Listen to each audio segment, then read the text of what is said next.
are you back to seeing clients yet face to face? That's what my latest blog is about on www.hsoh.co.uk. So COVID, all countries were all doing different things at different times, and I have been back face to face now. I think we're back in June. So I thought I'd write the blog, and the reason I decided to write the blog is I keep seeing things coming up on Facebook and in groups saying, are you wearing masks? Are you doing this? Are you doing that? Now, the thing is, when we went into lockdown, I've always felt there's been a great argument. We are totally self-regulated as hypnotherapists. So basically, you could read my book, set up practice, call yourself a hypnotherapist. You can do an online course, call yourself a hypnotherapist. So we are self-regulated. So there is no way that the government is going to put on the guidelines. Hypnotherapists can now go back to work face to face. And our self-governing bodies, bless their little hearts, they don't care whether we're at work or not, because it's not their business. Because like I pointed out in my blog, the self-governing bodies, we've paid them. We've paid their annual fee. So when we all went into lockdown in the UK on the 23rd of March, my son's birthday, they just basically said we couldn't work anymore. Why would they sit there and look at the guidelines to help us to earn our living? Because all they needed to do was pick their laptops up, take them home, and they just carried on working from home.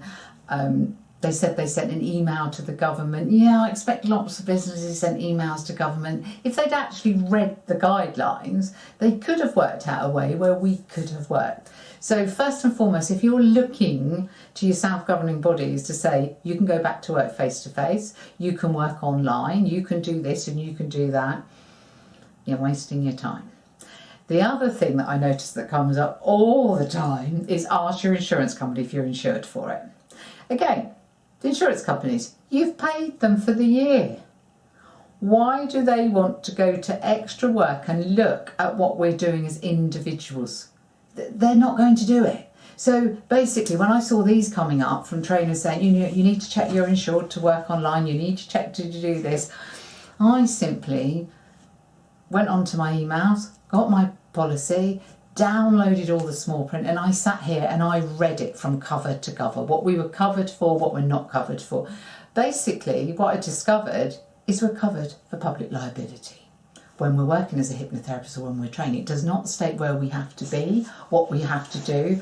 So again, if you're going to phone the insurance companies, and they're at home on their laptops, or if they've been furloughed, they won't be answering the phone.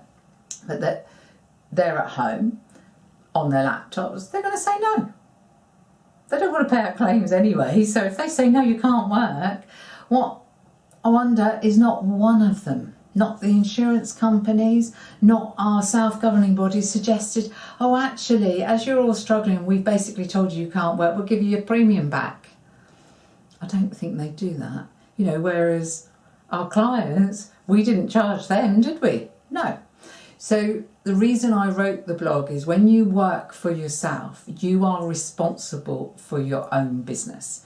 And I felt that we were very, I know people keep writing up how vague the Boris is and, how he's not doing this and he's just, he gave us guidelines. In my opinion, he treated us as adults. Whether I agree with what's been said and what's been done, this isn't what this is about. I'm interested, just like the government's interested and like we're all interested, I'm interested in being able to pay my bills, have a roof over my head and food in my stomach, so I want to earn a living.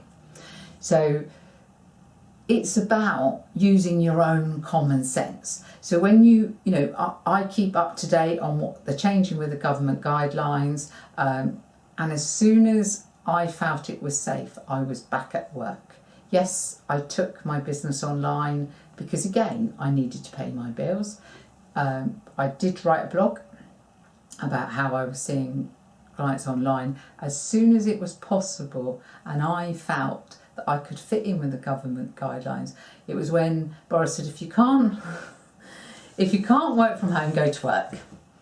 That, to me, was a good enough. If I can't work from home, go to work. Well, I can work from home, but I need my clients to come here.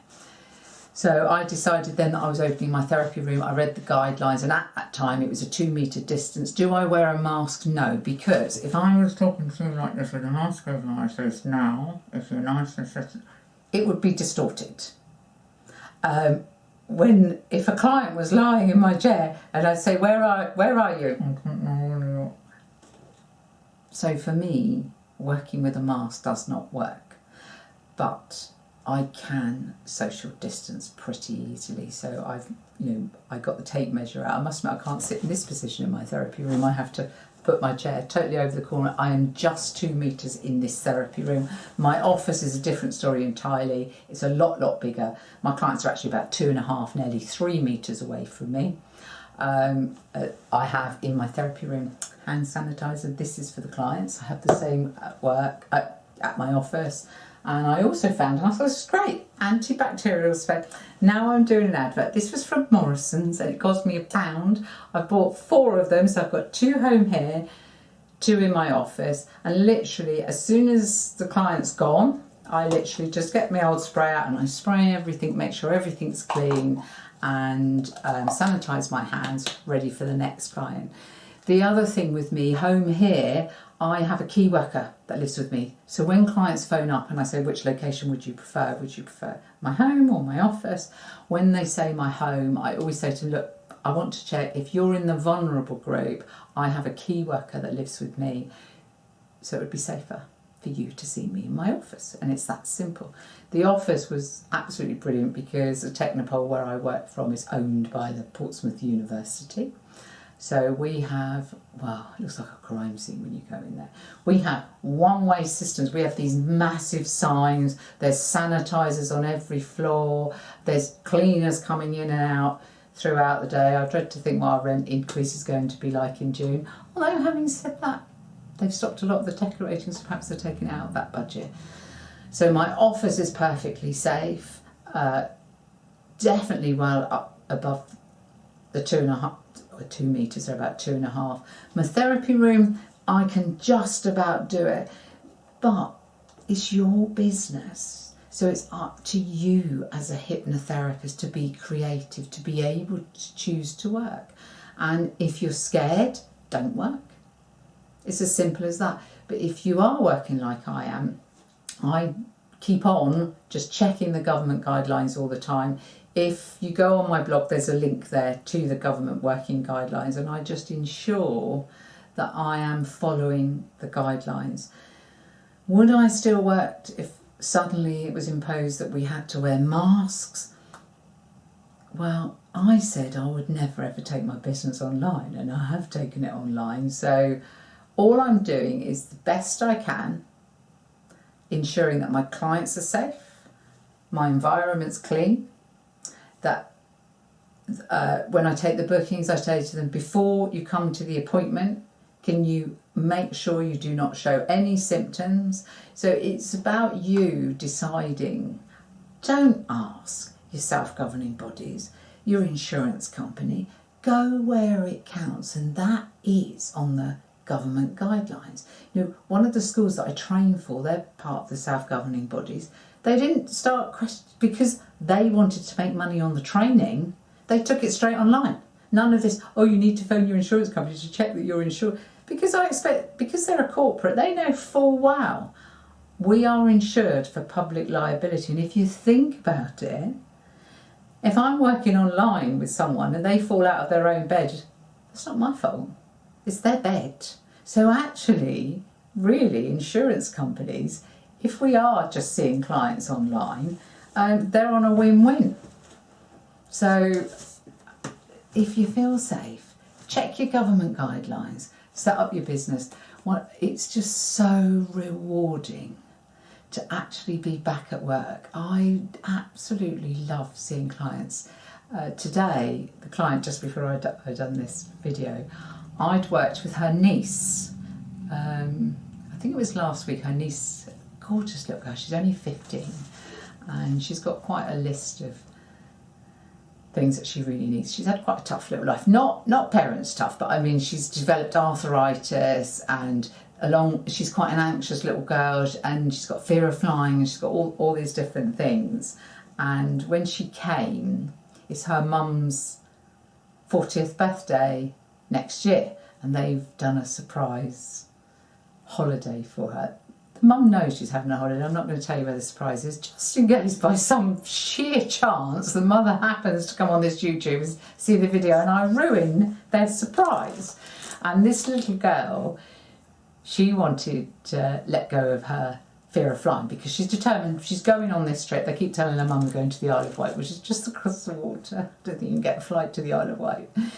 But they are going to a really nice destination. So when they arrived for the appointment, I was chatting to the little girl because I always like them to tell me what they want to work with, and she wanted to work with this fear of flying. And then I looked at her mum, and I always say to the mum, is there anything you'd like to add? And she looked at her daughter, she said, but you've got a phobia of needles and you've got to have all these blood tests taken next week. And I saw the sheer fear of this girl's face of letting go of that phobia of needles. I remember when I was in training, 17 years ago now, on the day that we were being taught how to deal with fears and phobia, the teacher, as we left class, she said, oh, by the way, Lorraine, we'll deal with your fear of dentists next week. I was mortified. I walked out, I thought, no, we're not. But I never volunteered. So I really get how, when you have a fear, you're actually frightened to let it go. So I told the little girl this story about me, and I said, I haven't got fear of dentists anymore. I said, I'll tell you a secret, I never dealt with it either. What happened, I've had so much hypnotherapy that it just disappeared. And by the way, I don't like going to the dentist.